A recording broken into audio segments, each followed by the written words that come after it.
Olá, irmãos queridos! Hoje estamos mais uma vez reunidos, dando continuidade ao estudo do nosso livro Caminho, Verdade e Vida, pelo Espírito Emmanuel, psicografado por Chico Xavier.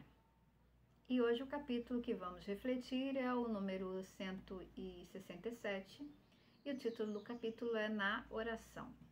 Bom, sabemos que a oração é ferramenta fundamental na nossa conexão com o divino, na nossa ligação com a espiritualidade amiga, na nossa proximidade com Deus.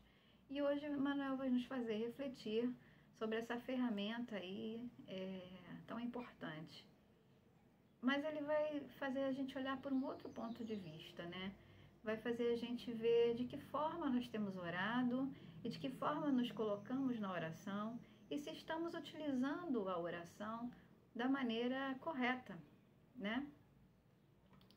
E é mais ou menos sobre isso que a gente vai falar hoje. O versículo que ele traz está em Lucas, capítulo 11, versículo 1, e diz assim: Senhor, ensina-nos a orar. E aí eu fui lá no Livro dos Espíritos, no capítulo 2 da Lei de Adoração, na pergunta número 660. E a pergunta que Kardec faz aos espíritos é: a prece torna melhor o homem? E os espíritos respondem: sim, porquanto aquele que ora com fervor e confiança se faz mais forte contra as tentações do mal, e Deus lhe envia bons espíritos para assisti-lo. É este um socorro que jamais se lhe recusa, quando pedido com sinceridade, Então aqui, quando a gente faz as nossas preces, com sinceridade, com fervor, certamente somos auxiliados, Isso é um socorro que nunca falha, É um auxílio que sempre nos chega, mas desde que a oração seja feita com fervor e com sinceridade, E aí essa pergunta ela tem uma outra partezinha que é a letra A, uma subdivisão, em que Kardec faz uma outra pergunta assim: como é que certas pessoas que oram muito são, não obstante, de mau caráter, ciosas, invejosas, impertinentes, carentes de benevolência e de indulgência e até algumas vezes viciosas? E aí os espíritos respondem, O essencial não é orar muito, mas orar bem. Essas pessoas supõem que todo mérito está na longura da prece e fecham os olhos para os seus próprios defeitos, Então são aquelas pessoas que acreditam que precisa orar muito, Preces longas, usar palavras bonitas na prece, Falar de forma rebuscada, E acreditam que isso é o que faz o efeito da oração, Mas se esquecem de olhar para os seus próprios defeitos, o que os espíritos dizem aqui pra gente. E eles continuam: fazem da prece uma ocupação, um emprego do tempo, nunca, porém, um estudo de si mesmas, E essa parte que ele diz, um estudo de si mesmas, é a ferramenta fundamental aqui da nossa reflexão de hoje, É exatamente sobre isso que Emmanuel vai nos falar hoje, Sobre a prece enquanto ferramenta de autoconhecimento, A prece como estudo de nós mesmos. E eles continuam: a ineficácia em tais casos não é do remédio, e sim da maneira que o aplicam. Então, às vezes não somos auxiliados, não é porque Deus não quer nos auxiliar ou porque a espiritualidade amiga não está ouvindo o que a gente está falando. A gente não é auxiliado pela forma que a gente está pedindo, Então, a gente tem que aprender a fazer a oração da forma correta para que o auxílio nos chegue de forma mais efetiva. E aí, eu fui lá no livro Filosofia Espírita, que é um livro que eu gosto muito, que ele é pelo espírito Miramês. E esse espírito Miramês, ele comenta as questões do livro dos espíritos, E ele faz um comentário sobre essa questão 660. E eu peguei aqui um pedacinho pra gente. Diz assim: a prece torna melhor o homem desde que esse homem compreenda a eficácia da oração, fazendo-a no seu sentido real. As preces decoradas, onde somente a boca fala, sem que o coração participe, são vazias e não passam de sons que o verbo articula. Então, às vezes a gente repete, né, orações aí o tempo inteiro e simplesmente falando, né, sem colocar nosso coração naquela prece, sem colocar nosso sentimento, sem colocar o que vai no nosso interior realmente, né? Então é uma prece vazia, uma prece que não vai ter efetividade alguma, né? E é exatamente sobre isso que ele está falando. E ele diz: a tua oração deve ser sentida. Sempre que puderes, entra para o teu aposento, como ensinou Jesus, e ora ao Pai, que se encontra em todo lugar, com sinceridade e amor, com um sentimento de boa vontade. E aqui quando ele diz entra no seu aposento, não é no seu quarto, na sua sala, na sua casa, é o seu aposento interior, né? É seu coração, né? Seu íntimo, né? Então você volta para dentro, né? E utiliza todo esse sentimento, tudo isso que está dentro de você e coloca na prece. De modo que ao saíres do transe da oração, passes a se esforçar para deixar de lado certos defeitos que atormentam a consciência e entre com mais rigor na disciplina de hábitos incômodos e vícios perniciosos. Daí a gente fazendo dessa forma, entrando na nossa casa interior, né, utilizando o nosso sentimento na prece, a gente vai se fortalecer, né, a gente vai receber o auxílio e aí, consequentemente, a gente vai ter mais forças para ir superar os nossos vícios, né, as nossas dificuldades do dia a dia. E agora sim a gente vai entrar na reflexão de Emmanuel. E ele diz assim: a prece, nos círculos do cristianismo, caracteriza-se por gradação infinita em suas manifestações, porque existem crentes de todos os matizes nos vários cursos da fé. Então, o que ele quer dizer aqui é que existem espíritos de diferentes graus evolutivos, né? E, consequentemente, isso influencia na prece, né? No tipo de prece que cada espírito profetiza, né? Porque a prece, ela reflete o que está no nosso interior, né? Reflete o nosso estado de consciência, reflete o nosso íntimo. Então, ela é um espelho do nosso mundo interior, né? Dos nossos valores morais, né? E por isso que ela varia de acordo aí, como ele diz, a gradação infinita no círculo do cristianismo, né?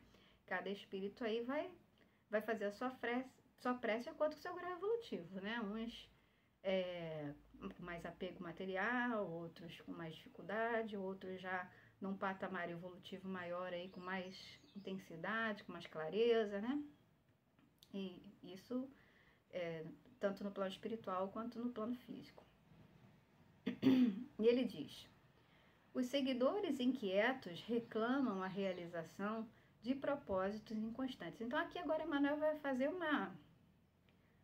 vários exemplos, vai trazer alguns exemplos aqui pra gente de espíritos, né? De pessoas e os seus tipos de oração, né? Ele diz: os seguidores inquietos reclamam a realização de propósitos inconstantes, né? Então, esses seguidores inquietos são aqueles irmãos que ainda não encontraram um caminho, né?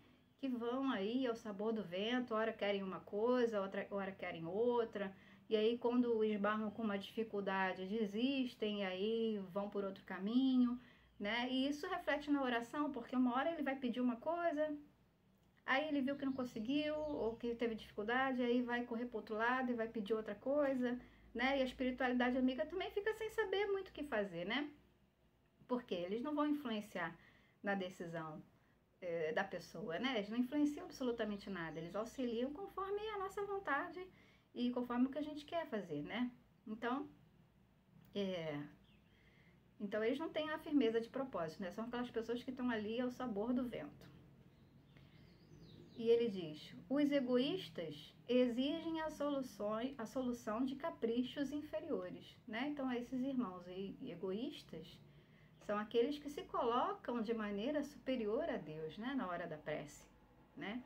Para que Deus faça a sua vontade e não o contrário, né? Eles acham que eles sabem o que é melhor para eles, né? E eles querem que tal coisa ocorra de tal maneira, né? E não conforme Deus acha que é melhor, né? E nós sabemos que o ideal é que seja o oposto, né? Conforme a vontade de Deus. Mas Esses irmãos egoístas pensam de forma contrária. E ele diz: os ignorantes do bem chegam a rogar o mal para o próximo. Esse é muito interessante, né? Aqueles irmãos que rogam o mal para o próximo, né? Chegam a pedir, né, que aconteça algo de ruim na vida da outra pessoa, né? E isso é mais comum do que a gente imagina, né? Porque às vezes a gente pode não falar, né, por uma questão de ética, né, ou de vergonha, a gente não verbaliza, mas o que está no fundo do nosso coração reflete na nossa prece, né? Aquilo que está lá no fundinho, né, aquele desejo que às vezes a gente até esconde, né? Ele está lá, né? E isso é muito ruim, né? Então são esses aí os irmãos que desejam, os irmãos ignorantes, né? Que somos todos nós, né? Esse aqui a gente se enquadra perfeitamente, porque quem nunca, né? Quem nunca, né? De certa forma, a gente pode até não falar, não, né? Não proferir palavras, né? Porque fica chato, né? Fica feio por uma questão de vergonha ou por ética, a gente não fala, mas no fundo do coração, quem nunca, né? Então, esses ignorantes aqui abrangem todos nós, obviamente. E ele continua: os tristes pedem a solidão como ociosidade, né? Então, esses são aqueles irmãos que estão ali imersos em tristezas profundas, né? Em escuridão e que, infelizmente, não conseguem sair desse estado. E ele diz: os desesperados suplicam a morte. Então, são aqueles irmãos que já não têm mais esperanças de nada, né? Que acreditam encontrar na morte a solução dos seus problemas e chegam a pedir em suas orações que isso aconteça. Inúmeros beneficiários do Evangelho imploram isso ou aquilo, com alusão à boa marcha dos negócios que lhes interessam à vida física. Então, são aqueles irmãos que nas suas orações só pedem bens materiais, né? Só se preocupam com a matéria, né? Então, todos esses exemplos aqui que Emmanuel nos trouxe, né, de orações, nos mostram como a prece reflete o que vai no nosso coração, né? Por isso que é importante conhecer o que está no nosso íntimo, né? Importante o autoconhecimento. E a prece, como ele diz aqui, é a ferramenta fundamental para isso, porque se a gente parar para analisar de que forma estamos orando, o que temos pedido, né, quais são as nossas prioridades na hora da nossa prece, a gente pode analisar um pouco para que caminho estamos seguindo, né? Onde estamos querendo chegar e o que a gente está dando mais valor, né? Então, é importante ferramenta de autoconhecimento, né? E é justamente sobre isso que Emmanuel quer nos fazer pensar hoje. E ele diz: em suma, buscam a fuga, anelam somente a distância da dificuldade, do trabalho, da luta digna.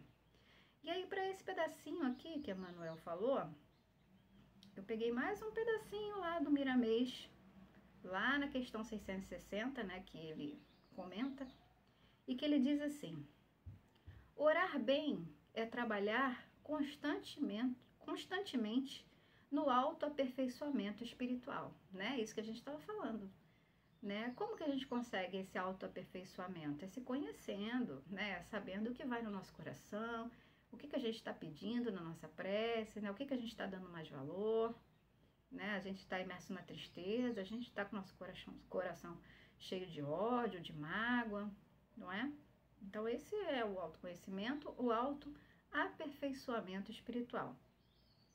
Ele diz: os bons espíritos não deixam de atender a quem ora com proveito, né? Então, quem ora bem é sempre atendido.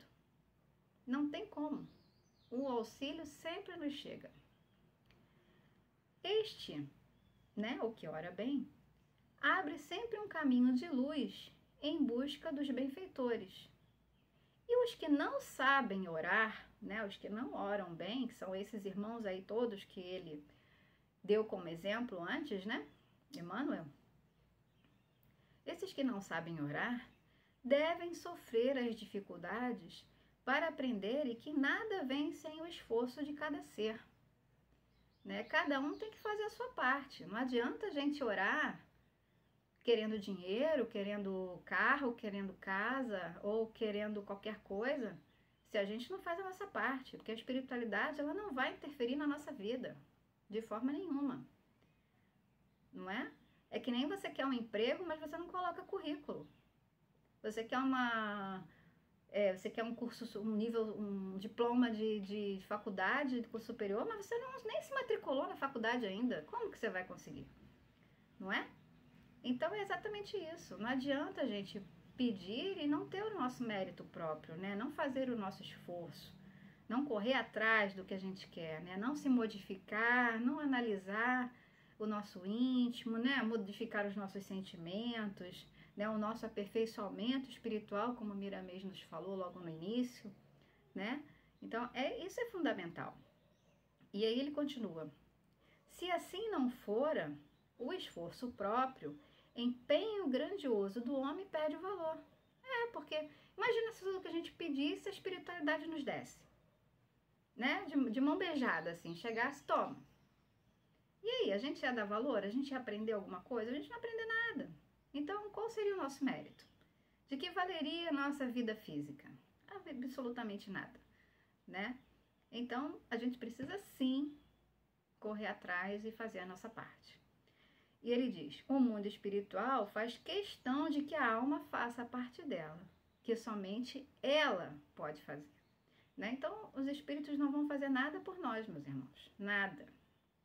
Não adianta a gente pedir sem que a gente faça o nosso trabalho, né? A nossa parte. E aí, Emmanuel diz: Jesus suporta paciente, essa parte é muito legal. Jesus suporta paciente todas as fileiras de candidato ao seu serviço, de sua iluminação, estendendo-lhe mãos benignas, tolerando-lhes as queixas descabidas e as lágrimas inaceitáveis. Né? Jesus é maravilhoso, né? Maravilhoso. Todos nós somos candidatos ao serviço de Jesus, né? Somos candidatos, né? Não somos ainda nada além disso, né? Porque a gente ainda está aprendendo a nos melhorarmos, né? Ainda somos queixosos, ainda somos lamentadores, somos vingativos, somos rancorosos, né? E como Emmanuel diz, Jesus nos tolera, mesmo sabendo de todas as nossas queixas, de todas as nossas lamúrias, que são todas descabidas e inaceitáveis, como ele disse, né? Estamos todos ainda nessa condição de candidatos, né? Somos ainda rebeldes e nem sempre estamos dispostos a servir e a aprender, né? Nós queremos muito e damos muito pouco, né? Ou quase nada, mas queremos ser auxiliados a todo custo, né? Então, nós nos colocamos ainda numa posição, muitas vezes, de superioridade, né? Como se Deus, né? Como se a espiritualidade tivesse que fazer a nossa vontade, né? E não o oposto.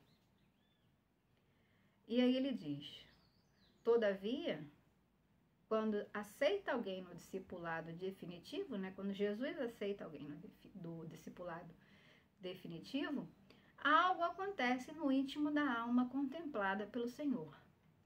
Cessam as rogativas ruidosas, acalmam-se os desejos tumultuários. Converte-se a oração em trabalho edificante. O discípulo nada reclama. O discípulo, né? Nós somos ainda candidatos, então a gente reclama muito ainda, né? A gente reclama de tudo. O discípulo não. O discípulo não reclama de nada. E o mestre, respondendo-lhe as orações, modifica-lhe a vontade, todos os dias, alijando-lhe do pensamento os objetivos inferiores. Então, o discípulo é aquele que Jesus está presente o tempo todo. É aquele que não duvida em nenhum momento da presença de Jesus em sua vida, né? E não busca Jesus somente como convém, como nós, candidatos, fazemos muitas vezes, né? Ou quando a gente precisa, numa hora de dificuldade, né? Quantas vezes a gente deixa de orar? Quantas vezes a gente esquece? Quantas vezes a gente não agradece, né? Quantas vezes? Por quê? Porque a gente está mais preocupado com outras coisas, né? Aí, na hora que o calo aperta, né? Na hora que acontece um problema, aí sim, é nessa hora que a gente corre atrás de Jesus, né? É nessa hora que a gente quer Jesus ali pertinho da gente, né? Então, esses são os candidatos, né? Que somos nós. Já os discípulos, não. Os discípulos estão com Jesus a todo momento, né? E é aquele que coloca a vontade de Deus acima da sua vontade, né? É aquele que se diminui, enquanto que Jesus aumenta dentro do seu interior. E Emmanuel finaliza dizendo: o coração unido a Jesus é um servo alegre e silencioso. Disse-lhe o mestre: levanta-te e segue-me. E ele ergueu-se e o seguiu. É apenas servir e não mais exigir. É não pedir e dar, né? É agradecer, é buscar, é fazer a nossa parte. E é principalmente, como disse Emmanuel, nos conhecermos, nos modificarmos, né? E usando a prece como ferramenta de autoconhecimento, né? Para que a gente possa perceber o que vai no nosso coração, o que a gente está pedindo, o que a gente tem no nosso íntimo, né? E orar com sinceridade, orar com fervor, colocando todo o seu sentimento, toda a sua alma, né? E não apenas com palavras vazias, não apenas com preces compridas ou palavras rebuscadas. É fazer a prece de maneira simples, mais sincera, né? E analisar o que a gente está buscando, né? E fazer esse movimento para que a gente se modifique e se melhore a cada dia. Essa foi a nossa reflexão de hoje. Eu agradeço a todos a atenção e espero nos encontrarmos em uma outra oportunidade. Um beijo a todos e até a próxima.